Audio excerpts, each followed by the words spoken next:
ರಾಯಚೂರಿನಲ್ಲಿ ದಿನೇ ದಿನೇ ತಾಪಮಾನ ಹೆಚ್ಚಾಗ್ತಾ ಇರುವಂಥದ್ದು ಸದ್ಯನೇ ನಿಮಗೆ ತೋರಿಸ್ತೀನಿ. ಸದ್ಯ 41 ಡಿಗ್ರಿ ಸೆಲ್ಸಿಯಸ್ ತಾಪಮಾನ ಇರುವಂಥದ್ದು. ಅಂದರೆ ಈ ಸಮಯದಲ್ಲಿ ಮಧ್ಯಾಹ್ನದ ಸಮಯದಲ್ಲಿ ಇಷ್ಟಿರುತ್ತೆ. ಇದಾದ ಬಳಿಕ 3 ರಿಂದ 4 ಗಂಟೆ ಅಷ್ಟೊತ್ತಿಗೆ ಮತ್ತೆ ತಾಪಮಾನ ಹೆಚ್ಚಾಗುವಂಥ ಸಾಧ್ಯತೆ ಕೂಡ ಇರುತ್ತೆ. 32 ರಿಂದ 33ವರೆಗೂ ಕೂಡ ತಾಪಮಾನ ಹೆಚ್ಚಾಗುತ್ತೆ. ಸದ್ಯದ ಸ್ಥಿತಿ ಇದಿರುತ್ತೆ. ಇದೇ ರೀತಿ ಪ್ರತಿನಿತ್ಯ ಏನೋ ಜನಸಾಮಾನ್ಯರು ಎಲ್ಲೋ ಒಂದು ರೀತಿ ತಾಪಮಾನದಿಂದ ಕಂಗಾಲಾಗಿ ಹೋಗಿದ್ದಾರೆ.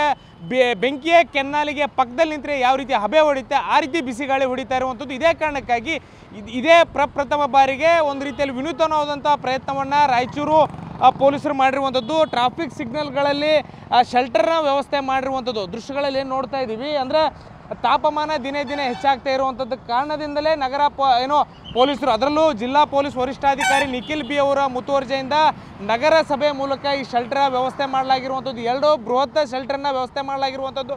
ವಾಹನ ಸವಾರರು ಟ್ರಾಫಿಕ್ನಲ್ಲಿ ನಿಂತರೂ ಕೂಡ ಬೈಕ್ ಸವಾರಿ ಏನಿರ್ತಾರೆ ಯಾರಿಗೂ ಕೂಡ ಬಿಸಿಲಿನ ಹೊಡೆತದಿಂದ ಅವ್ರು ರಕ್ಷಣೆಗೊಳಗಾಗಬಹುದು ಅನ್ನುವಂಥ ನಿಟ್ಟಿನಲ್ಲಿ ಈ ಒಂದು ವ್ಯವಸ್ಥೆಯನ್ನು ಮಾಡಿರುವಂಥದ್ದು. ಸದ್ಯ 2 ಶೆಲ್ಟರ್ನ ವ್ಯವಸ್ಥೆ ಮಾಡಿದರೆ ಇನ್ನೆರಡು ಬದಿ ರಾಜಶೇಖರನ್ ಗಾಣದ ಎಣ್ಣೆ ಬಿಸ್ನೆಸ್ ಮಾಡಿ ತಿಂಗಳಿಗೆ 5 ಲಕ್ಷ ಗಳಿಸ್ತಿದ್ದಾರೆ. ನೀವು ಕೂಡ ಅವರಿಂದ ಕಲಿಬೇಕಾ? ಅವ್ರ ಜೊತೆ ವಿಡಿಯೋ ಕಾಲ್ನಲ್ಲಿ ಮಾತಾಡಬೇಕಾ? ಈಗಲೇ ಫ್ರೀಡಮ್ ಆ್ಯಪ್ ಡೌನ್ಲೋಡ್ ಮಾಡಿ. 2 ರಸ್ತೆಗಳಿದ್ದಾವೆ. ಅಲ್ಲೂ ಕೂಡ ಈಗಾಗಲೇ ಏನೋ ಕೆಲಸ ಮತ್ತು ಕಾಮಗಾರಿ ಏನಿದೆ ಅದು ಕೂಡ ನಡೀತಾ ಇರುವಂಥ ದೃಶ್ಯಗಳಲ್ಲಿ ಅದನ್ನು ಕೂಡ ನಿಮಗೆ ತೋರಿಸ್ತೀನಿ. ಇನ್ನೂ 2 ಬದಿ ಬಸವೇಶ್ವರ ವೃತ್ತದಲ್ಲಿ ಮಾಡಬೇಕಾಗಿರುವಂಥದ್ದು. ಎಲ್ಲೊಂದು ಕಡೆ ಬೈಕ್ ಸವಾರರು ಮತ್ತು ಜನಸಾಮಾನ್ಯರು ಏನೋ ಬರ್ತಾರೆ, ಆಟೋಗಳಲ್ಲಿ ಓಡಾಡುವಂಥವ್ರು, ಬೈಕ್ನಲ್ಲಿ ಓಡಾಡುವಂಥವ್ರಿಗೆ ಭಾರಿ ಅನುಕೂಲ ಆಗುತ್ತೆ ಅನ್ನೋ ನಿಟ್ಟಿನಲ್ಲಿ ಈ ರೀತಿ ಒಂದು ವಿನೂತನವಾದಂತಹ ಕಾರ್ಯವನ್ನು ಮಾಡಿದ್ದಾರೆ.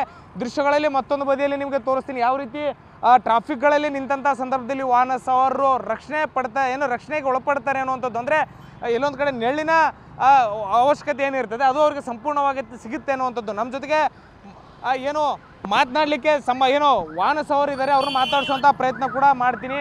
ಸಾಕಷ್ಟು ರೀತಿಯಲ್ಲಿ ಸಮಸ್ಯೆ ಆಗಿತ್ತು, ನಿತ್ಯ ತಾಪಮಾನ ಹೆಚ್ಚಾಗಿತ್ತು ಅನ್ನೋ ನಿಟ್ಟಿನಲ್ಲಿ ಅವರು ಕೂಡ ಹೇಳ್ತಾ ಇರುವಂಥದ್ದು. ಅವ್ರು ಮಾತಾಡ್ತೀನಿ. ಸರ್ ಹೇಳಿ, ಯಾವ ರೀತಿ ಸಮಸ್ಯೆ ಆಗ್ತಾ ಇತ್ತು, ಈಗ ಯಾವ ರೀತಿ ಅನುಕೂಲ ಆಗಿದೆ ಅನ್ನುವಂಥದ್ದು?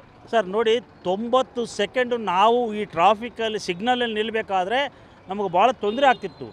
ಈಗ ಏನು ಈ ಥರ ಒಂದು ವ್ಯವಸ್ಥೆ ಮಾಡಿದಾರಲ್ಲ, ಇದ್ರ ಬಗ್ಗೆ ಆಗಾಗಲೇ ನಾವು ಈ ಒಂದು ಜಿಲ್ಲಾಡಳಿತಕ್ಕಾಗಲಿ ನಾವು ಅದ್ರ ಗಮನ ಸೆಳೆದಿದ್ದೀವಿ.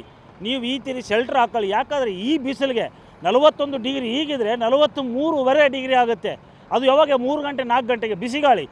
ಆ ಬಿಸಿಲು ಮತ್ತು ಬಿಸಿಗಾಳಿಗೆ 30-40 ಸೆಕೆಂಡ್ ನಿಲ್ಲಕ್ಕಾಗಲ್ಲ ನಮಗೆ, ಆ ಪರಿಸ್ಥಿತಿ. ಹಾಗಾಗಿ ಏನೋ ಅನುಕೂಲ ಮಾಡಿಕೊಟ್ಟಿದ್ದಾರೆ. ಈ ಬಿಸಿಲು ಗಾಳಿಗೆ ನಮಗೆ ಈ ರೀತಿ ಶೆಲ್ಟರ್ ಮಾಡಿದ್ದಕ್ಕೆ ನಾನು ಜಿಲ್ಲಾ ಪೊಲೀಸ್ ವರಿಷ್ಠಾಧಿಕಾರಿಗಳಿಗೆ, ಸಂಬಂಧಪಟ್ಟ ಇಲಾಖೆಗೆ ಧನ್ಯವಾದಗಳನ್ನು ಹೇಳ್ತಾ ಇದ್ದೀನಿ. ಸರ್, ಈಗ 10 ಸೆಕೆಂಡ್ ನಾವು ಈ ಬಿಸಿಲಲ್ಲಿ ನಿಂತು ಬಿಟ್ರೆ, ಸಾಮಾನ್ಯವಾಗಿ ನಿಂತಹ ಸಂದರ್ಭದಲ್ಲಿ ಎಲ್ಲೊಂದು ಕಡೆ ನಿತ್ರಾಣಗೊಳ್ಳುವಂಥ ಸ್ಥಿತಿ ನಿರ್ಮಾಣ ಆಗುತ್ತೆ. ಈ ಬಿಸಿ ಗಾಳಿಗೆ, ಈ ಬಿಸಿಲು ನೋಡೋದಕ್ಕೆ ಯಾವ ರೀತಿ ಹೊರಗಿನ ಬೇರೆ ಬೇರೆ 100 ಕಿಲೋಮೀಟ್ರಿಂದ ಬಂದಂಥ ಜನರು ಇರ್ತಾರೆ, ಜಿಲ್ಲಾ ಹೆಡ್ ಕ್ವಾರ್ಟರ್ಗೆ ಬರುವಂಥವ್ರು, ಅವ್ರಿಗೆ ಯಾವ ರೀತಿ ಅನುಕೂಲ ಆಗಿದೆ ಈಗ? ಸರ್ ಈಗ ನೋಡಿ ಸರ್, ಹೊರಗಡೆಯಿಂದ ಬಂದವರು ಒಂದು 90 ಸೆಕೆಂಡು ಆ ಟ್ರಾಫಿಕ್ ಸಿಗ್ನಲ್ ನಿಂತ್ಕೊಂಡ್ಬಿಟ್ರೆ ಏನೋ ನೆಮ್ಮದಿ ಸಿಗ್ತಿದೆ ಒಂಚೂರು. ಅದರಲ್ಲಿ ಗಾಳಿ ಇದ್ದರೆ ಮಾತ್ರ ಒಂಚೂರು ನೆಮ್ಮದಿ. ಗಾಳಿ ಇಲ್ಲ ಅಂದರೆ ಅದು ಹೇಳಬಾರ್ದು ಕತೆ ಇವತ್ತು.